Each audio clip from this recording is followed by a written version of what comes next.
I think I might have Nutella for dinner. I'm gonna crash. Like a child. Yikes. Okay, well then let's get into it. Really? You gonna have Nutella? Yeah, Nutella on a hot dog bun. You're so weird. I like the way it folds. And then you can just eat it. Okay. So much easier. Okay, you ready to draft for what? Hello everyone and welcome back to... You are mid-30s and you eat Nutella on a hot dog bun. You're mid-30s and you eat Raisin Bran. That's standard, I guess. Yep.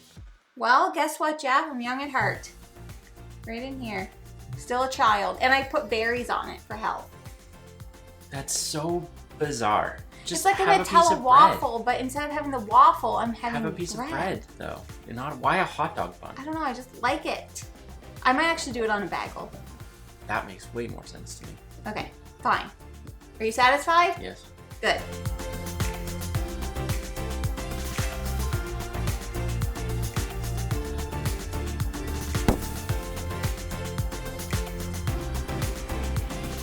Hello everyone and welcome back to Foster the Meeple, a channel all about board games and board gamey things. Exactly. We're here again today with another pumped up Kickstarter. There's a hair floating and I can't stop paying attention to it. Where is it? Right there. Oh, there it is. See it?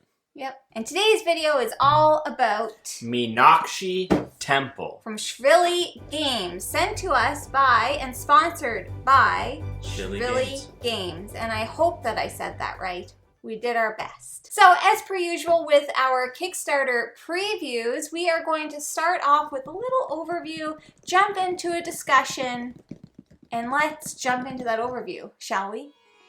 At the entrance of each Hindu temple, a faithful pilgrim will always see a gopuram, a bright and richly decorated tower of great importance that quite often overshadows the sanctuary itself. Meenakshi Temple is a three-dimensional action selection game in which players gradually construct their own multi-level gopurams out of magnificent statues and sturdy slabs. The goal of the game is to score the most victory points for abiding by the will of the Hindu deities, which you do by placing statues on your tower's levels, receiving divine blessings, and fulfilling your secret goal. Alright, now the game is up there. Magic! In Meenakshi Temple, you are building temples. Gates. Gates. You're building gates. So basically, how this game works, it's played over a series of rounds. There's no set amount of rounds. And it is essentially like action selection. You choose your action, you do your action, the next person in line goes, and so on and so forth. Action selection a la King Domino. A la King Domino, yes. So basically, there are two sides that you're going to be choosing from. So we're going to start on the left side of the board, and there are a series of actions that you can choose. Now, in a two-player game, each person gets to go twice per round, but in a 3+ player, that's not the case. You get to go once per round. So you're going to be placing out your meeples one per one on an action. And then once that is done, you are going to be resolving those. Now, the actions can be a variety of things. Perhaps you are constructing some statues. Maybe. Perhaps you are putting a slab on top of your pre-built structures. Because fun fact, in this game, you are building an actual layered tower. It is 3D, okay? Maybe you are getting an upgrade. Maybe. Maybe you're just increasing your storage space. Perhaps. And maybe you're getting a blessing. Also awesome. Stay blessed. Why not, right? Stay blessed. So there's a variety of actions that you're going to choose, and like I said, you're just going down one by one and fulfilling those actions. Once you complete an action, you'll take your meeple and then you're going to reassign it to the other side. So there's a left side and there's a right side. When you move it to the other side, there's going to be different actions. Well, they're the same actions, but they might be shuffled and they might have a different color attached, and they might also have different bonuses because most of the actions also come with bonuses. Some of the bonuses might be to collect some statues, some might be to collect some victory points, whatever it may be. So you're going to replace, and this is how turn order is determined, right? So even if you go last for this turn or round, next turn you might put your your little meeple at the top and you get to go first. That's how you're resolving. There is also an option at the bottom that is a question mark, so it allows you to choose. Obviously, you have to go last, you have to wait, but you get a choice. So normally the first slot to go first in a round is not quite as lucrative or powerful as the bottom actions. They don't give you bonuses. Because you have to wait for your turn. Basically. Precisely, yes. And once everybody has moved from the left side to the right side, or from the right side to the left side, you're going to take that card, flip it over, and surprise!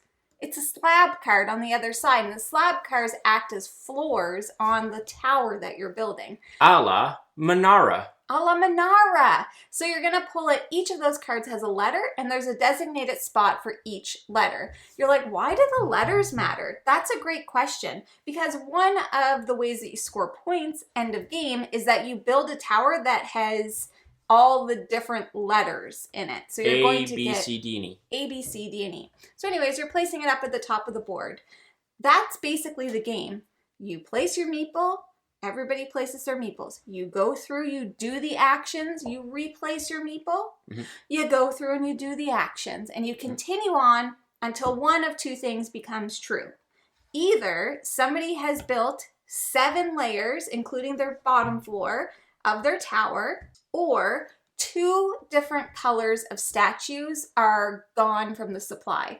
There are white, red, blue, purple, yellow, and green. So there are 6 different kinds. So if 2 of those are gone, you do one more round and then the game is over. Correct. Whoever has the most points wins. Each person is also given a personal goal that they're trying to achieve throughout the game. And a somewhat asymmetrical player power. And an asymmetrical player power. And it does come with, I think there's 5 or 6 different, I think it's 5 because you can play up to 5 players, different player powers or player boards that you can use. And they all represent, I believe, Indian deities. Yes.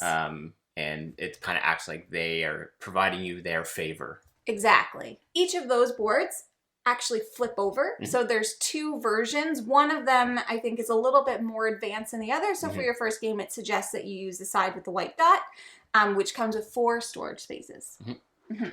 So that's basically the game. That's it. Now, it plays between 40 and 60 minutes. I would say at a 2-player game, what we played, it was definitely closer to that 40. Sure. The more players that you have, the longer it's going to extend that game.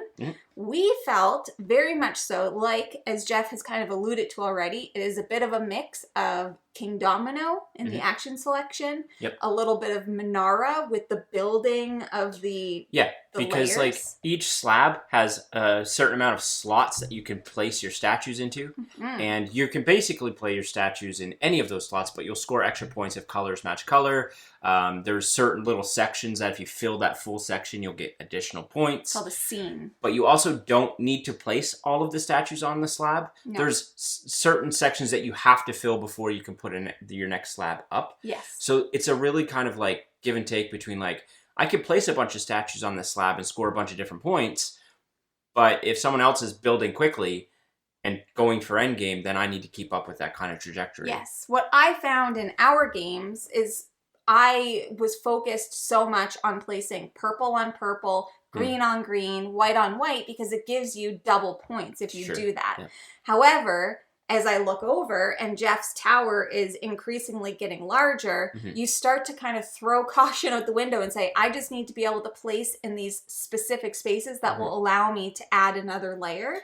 You're still going to get points. It's just a little bit less lucrative that way. However, it ended up being relatively close. It did. No, regardless, like there's there wasn't a runaway strategy that we uncovered yet. No. But they were pretty close games. Yeah, so there's a bunch of different strategies that you can try and do, because one of them might be that you try and get the blessings. So the blessings are one of the actions. And essentially how that works is you have to look at the top layer of your tower, and if you have at least 2 and more in a 2-player game, in a 4 to 5 player game, it's equal or more of a color of a statue, you can take that color's blessing and get whatever benefit it might be. One of them gives you 6 victory points. One of them might allow you to take a couple of statues, whatever it could be. So that's another way to get points. Also, the actions that you're choosing is another way to get points, because some of them just give you straight up victory points. And some of them give you like 4 or 5 victory points. So even if you don't really need to do that action super bad, you might do that just to kind of eke your way ahead a little bit. There's multiple little ways to like kind of like tweak and break the rules a little bit in the game, and each blessing like corresponds with a color, and those can get traded back and forth like that. That's changing constantly.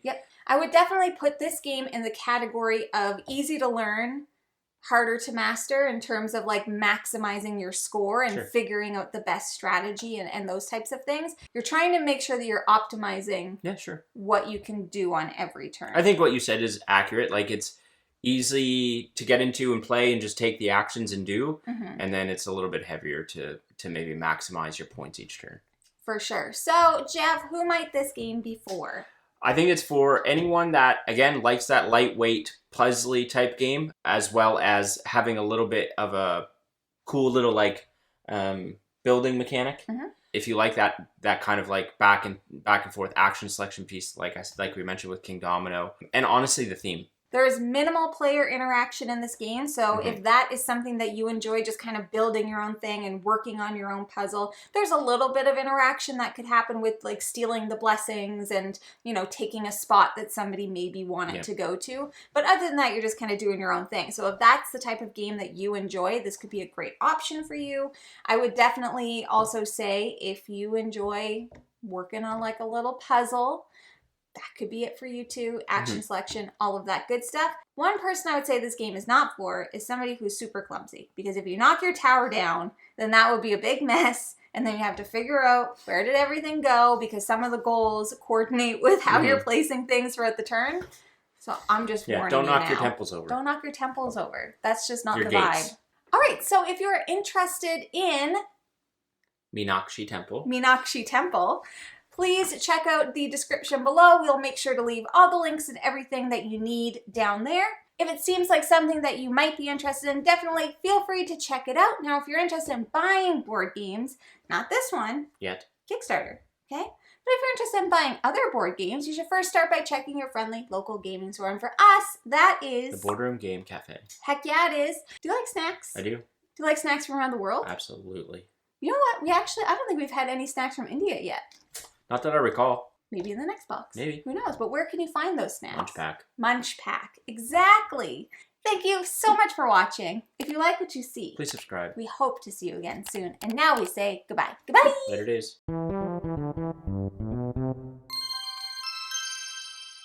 She hit the flow. Practically perfect in every way. Meow. Grinning like a devil is blue. Shape of your body is blue. Feeling I got is it's cool to feel again. I'm drunk in the back of the car, and I'm crying like a baby coming home from the bar. I'm fine, but it wasn't true. I'm gonna include the Planet of No Warning Whoa! in the 5. Hello, can you hear me? Is this thing on? I'm getting all my stuff up. No, I'm not talking to you. I'm talking to this. Seems very low. Low. Apple bottom jeans, boots with the fur. The whole club looking at her. Seems to be working. This spider is either making a baby nest or eating something. Either way, disgusting. Either way, gross. Ooh, I forgot to put on my twinkle lights. Pretty. Did you even notice, Jeff? I put lights in that tree thing. That plant thing. Listen, take advantage of the Red Bull. Red the Bull. Jeff's had a Red Bull, so he's wide awake. He's feeling good. We're feeling good. It's a long weekend. We're feeling great. I'm buzzing. Carry on my way, son. See what I did there? It's a drum roll. Yeah. Get up All right. there. Goodbye, Kibitos. Goodbye, my lover. Goodbye, my friend. Lizzie looks so sad. You have been the one. You have been the one for me.